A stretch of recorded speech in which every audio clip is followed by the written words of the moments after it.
Seja bem-vindo ao canal, eu não sou profeta. A gente fala sobre vários assuntos aqui, incluindo notícias do dia a dia, do cotidiano, política e também religião, ok? E ultimamente eu tenho deixado de lado um pouco essa questão de religião, até porque a minha mente ela está indo para outras direções, outro tipo de conhecimento. E não vale a pena compartilhar esse tipo de conhecimento com as pessoas que não abriram a mente para esse tipo de conhecimento ainda. Mas hoje eu vou compartilhar com vocês, tirem suas próprias conclusões com relação ao que eu vou dizer, ninguém é obrigado a acreditar em nada e tá tudo bem. Um dia desse, um dos meus seguidores do TikTok perguntou assim para mim, por que você não fala mais de Deus? Por que você não fala mais de religião? E eu disse para ele porque as pessoas elas são idiotas. As pessoas são burras, elas não querem saber sobre religião, sobre Deus. Elas querem que a gente diga para ela alguma coisa que lhes agrade. As pessoas não querem ouvir uma verdade, um ponto de vista. Elas querem que as pessoas digam para ela algo que elas se sintam bem. Eu tenho amigos no TikTok que ganham dinheiro fazendo live e quando a live deles estão bem flopadas, eles se adaptam a um novo tipo de live, né? E um desses amigos, ele é um cara que totalmente, eu acho que ele é ateu. E aí, a live dele sem dar ninguém, o que ele resolveu fazer? Ele começou a fazer live de revelação. A live dele bomba de gente. E ele fala qualquer coisa lá para as pessoas. Ele manda as pessoas digitar o nome e fala qualquer coisa para as pessoas. Tipo assim, Ana Carolina digita alguma coisa lá. O meu nome é Ana Carolina. Ana Carolina, Deus está revelando que você tem que se afastar de algumas pessoas. Aí Rebeca, Deus está falando para você que seu tempo de luta já está passando. E é uma coisa tão patética, tão idiota, que um cara que nem eu perdeu a vontade de falar sobre isso. E aí quando você vai dar uma real opinião, as pessoas elas acham que você é apóstata, que você é doido, que você é ateu. Mas hoje eu vou compartilhar com vocês, pessoal. Primeiramente, a Bíblia ela traz uma coisa muito interessante. Na Bíblia está escrito o seguinte: nem só de pão viverá o homem, mas de toda palavra que procede da boca do Senhor. O que acontece? Eu vou trazer aqui para vocês a seguinte comparação. Se eu sou o Senhor e você é o meu escravo, não é de pão que você vai viver somente, mas da palavra que procede da minha boca. Então, digamos que eu sou um senhor, que eu sou o seu rei, ou o seu presidente. Digamos que você está debaixo das minhas leis. A palavra que sai da minha boca tem poder para te dar vida ou para te destruir. Da mesma forma como quando você trabalha numa empresa, o seu patrão ele dá uma carta de recomendação. Ele pode destruir a sua vida naquela área que você atua, ou ele pode abrir portas. Ele pode muito bem dizer para você, vai em tal empresa lá que eu falei bem de você, mas por trás das câmeras ele pode ligar e dizer, esse cara é um péssimo funcionário, esse cara não serve, esse cara não presta, entendeu? Então se coloque na seguinte posição, o Senhor e o servo e o Senhor. Quando o Todo-Poderoso diz que nem só de pão viverá o homem, mas de toda palavra que procede da sua boca, o que algumas pessoas acham? Elas acham que tudo que é dito em nome de Deus é o que faz elas viver, né? Então, o que faz a pessoa viver não é apenas o alimento, é o que um pregador vai dizer, o que o pastor vai dizer, é uma palavra de bênção, como as pessoas chamam. E isso é uma grande mentira, ok? A palavra que sai da boca do Criador, ela já está escrita. E ela está escrita no livro mais vendido do mundo, que é a Bíblia, um manual para as pessoas. Então, na Bíblia, quando você lê, está escrito o seguinte: se alguém te obriga a andar 1 quilômetro, ande 2. O que a Bíblia está dizendo? A Bíblia está dizendo o seguinte: se você está sendo chantageado ou induzido a fazer algo contra a sua vontade, com a sua vida colocada em risco, faça para que você tenha um jeito de negociar a sua vida. Tá entendendo, pessoal? Se alguém te obriga a andar 1 quilômetro, ande 2. Se alguém te pede a túnica, dê também a capa. Então, essa é a questão. Nem só de pão viverá o homem, mas de toda palavra que procede da boca de Deus. Se a palavra que procede da boca de Deus é a Bíblia, e a Bíblia é um manual de sobrevivência, então você tem que obedecer. Não é ouvir coisas boas. Ah, Deus falou que as portas vão se abrir para mim hoje. Não. É entender que você tem que saber lidar com as coisas boas e com as coisas ruins, porque é sobre isso que a Bíblia fala. Quando tu for colocado diante, quando tu entrar numa peleja com o teu irmão e vocês dois ficarem desentendidos, tenta fazer as pazes com ele, acima de qualquer coisa, porque ele pode levar tu para a justiça e o juiz pode te colocar na prisão e dessa forma tu jamais sairá de lá.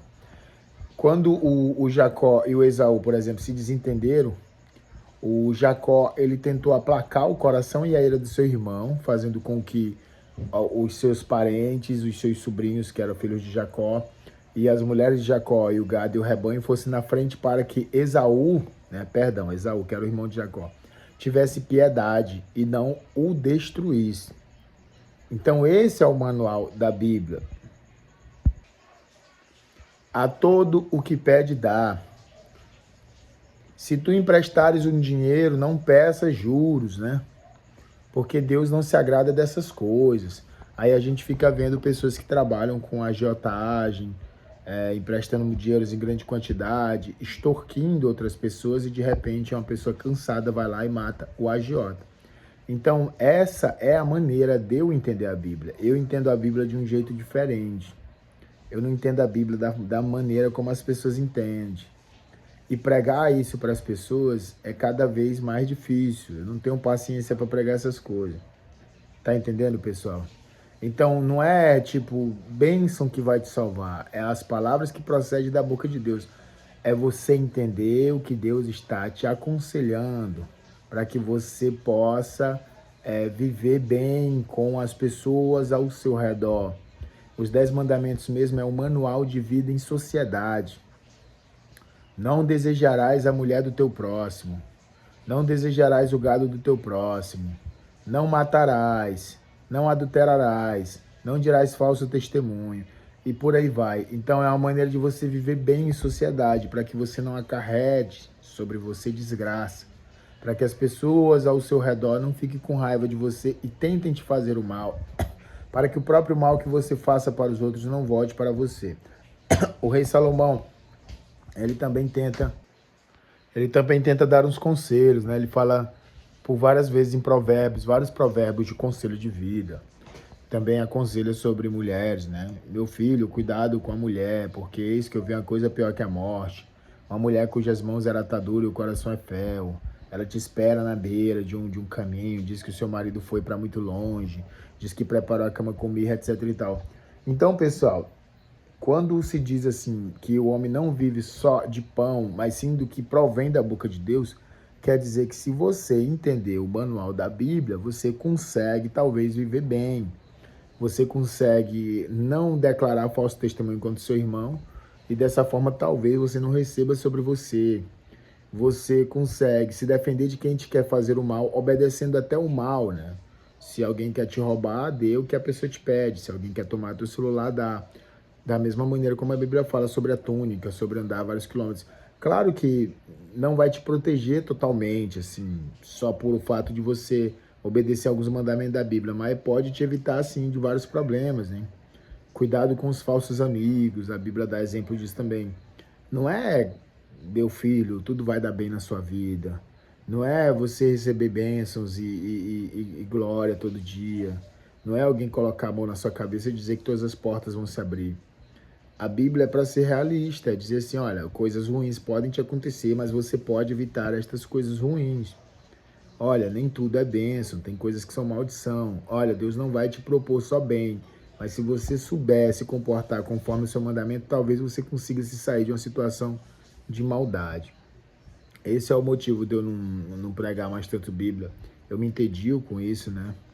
Talvez um dia, se Deus quiser, se Deus permitir, quando eu tiver meus 50 anos, eu vou criar minha própria igreja. Vai ser uma igreja que ela vai ser fundamentalizada na ciência e na evolução. Porque para mim, pessoal, Deus é evolução, Deus é ciência, tá? Se Deus é o ser mais inteligente que existe, então ele evoluiu a esse nível. E se nós queremos acompanhar o nosso Criador, nós temos que evoluir ao nível dele. Na minha opinião, pessoal, o primeiro pecado do homem não é um pecado, é uma descoberta. Quando o Todo-Poderoso fala assim, homem, Adão e Eva, não coma do fruto que está no meio do jardim, é uma provocação. Deus está provocando, Deus quer saber se o homem vai ser obediente como uma ovelha ou se o homem vai ser curioso. E a curiosidade, pessoal, a curiosidade é que traz a inteligência. Porque quando você é criança, você desmonta os seus brinquedos para saber como ele funciona. Você perde alguns brinquedos, você perde algumas coisas que você gosta, mas você acaba adquirindo conhecimento para consertar os futuros brinquedos que você quebrar. Foi por curiosidade, pessoal, que os primeiros homens começaram a abrir os outros homens depois de mortos e conseguiram evoluir na ciência ao ponto de descobrir uma forma de curar as pessoas, né? Por curiosidade, pessoal, as pessoas fizeram instrumentos que fizeram eles se destacarem mais que outras pessoas, tribos vencendo outras tribos, né?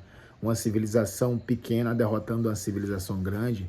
E por curiosidade também, o homem ele conseguiu fazer tanta tecnologia que hoje ele não se prende mais no seu próprio mundo. Ele já consegue olhar para as estrelas. Então, quando Deus ele cria o ser humano, acima da bondade e da santidade, ele coloca curiosidade. E graças à curiosidade humana, o homem consegue trair Deus pela primeira vez. E quando ele trai Deus, ele se torna semelhante a Deus, porque o próprio Deus admite. Quando ele fala assim, o homem hoje é como um de nós, conhecedor do bem e do mal. Como eu acredito que Deus ele é todo poderoso, eu acredito também que a traição do homem foi um plano dele, porque ele queria que o homem o traísse. Porque foi graças a esta traição que o homem pôde finalmente conhecer sua esposa, se espalhar pela terra, se multiplicar e as civilizações foram criadas. São assuntos que muitas pessoas não estão prontas para isso ainda. Ok, pessoal? Tem gente que acha que Jesus Cristo vai voltar um dia e que todo mundo vai ser chupado para o céu ao mesmo tempo. Quando, na verdade, pessoal, a ressurreição já está acontecendo todos os dias. A Bíblia diz que é num piscar de olhos.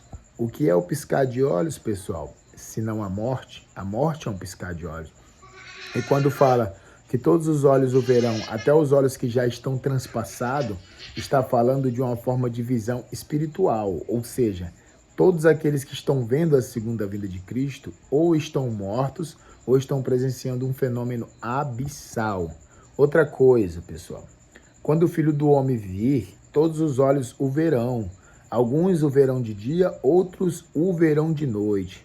Novamente, é ciência e tecnologia, pessoal. No Japão, agora que aqui no Brasil está de noite, no Japão é de manhã. E de noite no Japão é de manhã. No Brasil, todos os olhos ver Cristo, se acontecer esse fenômeno, que todos acreditam que vai acontecer, inclusive eu, significa que todos os canais de televisão, todos os canais de internet, todos os canais internacionais vão anunciar a notícia da vinda dele. E é por isso que todos os olhos o verão. Com relação aos olhos que já foram transpassados, aí já entra para a questão espiritual. Mas existe muita ciência e tecnologia envolvida no meio da Bíblia. Ok, pessoal? Se você se prender apenas na questão da ideologia cristã, na sua limitação, você vai sempre só dobrar os seus joelhos e esperar algo acontecer. Se você evoluir um pouco mais e entender Deus da forma como ele deve ser entendido, que Deus é evolução, você vai perceber que o homem tem que parar de ser ovelha e começar a tentar ser leão, que o homem tem que escalar na cadeia alimentar. Porque o Adão se torna um pouco parecido com Deus a partir do momento em que ele se torna conhecedor do bem e do mal.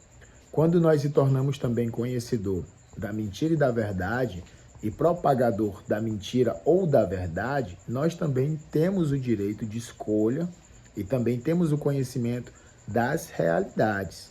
E com isso também se tornamos um pouco mais parecido com o Todo-Poderoso. E eu digo mais para vocês, pessoal. Nenhum animal no mundo mente, só o ser humano. Então a mentira, pessoal, apesar de parecer algo absurdo, é uma qualidade humana. E tem gente que diz que Deus não mente, né? Se você diz que Deus não faz algo, logo você limita Deus. Se você limita Deus e Deus se torna limitado, logo Deus não é todo poderoso. Tem passagens na Bíblia que demonstra Deus usando de astúcia, que pode ser considerado uma mentira. Inclusive na passagem do profeta novo com o profeta velho, quando Deus ele pede para o profeta velho enganar o profeta novo. Ok, pessoal? Mas tem coisas aqui que a gente não vai falar, que muita gente vai ficar com raiva, não é um assunto para esse tipo de situação. O que eu posso dizer para vocês é que é dessa forma que eu entendo a Bíblia, ok? E tem muita gente que vai continuar ignorando isso e falando merda mesmo, porque é da natureza das pessoas falar merda, mas cada um evolui com o seu tempo. Enquanto você dobra os joelhos e pede um milagre, pede que suas pernas sejam curadas, tem alguém estudando uma forma de fazer uma perna voltar a se movimentar. Enquanto você está dobrando seus joelhos, pedindo para que sua visão volte, tem um médico estudando uma forma de sua visão voltar. A própria brasileira aí, parece que descobriu uma vacina, criou uma vacina que permite, possivelmente, né, ainda está na fase de teste, que pessoas tetraplégicas ou paraplégicas, sei lá, aquelas pessoas que não movimentam nenhuma parte do corpo, voltem a movimentar. Ou seja, não há nada que esteja escondido que não venha à luz. O conhecimento de Deus, ele está sendo revelado e a ciência está trazendo para fora todo esse conhecimento, porque Deus é ciência, Deus é evolução, Deus é tecnologia. Se antes os homens estavam em cavernas pintando parede, hoje os homens querem desenhar no espaço.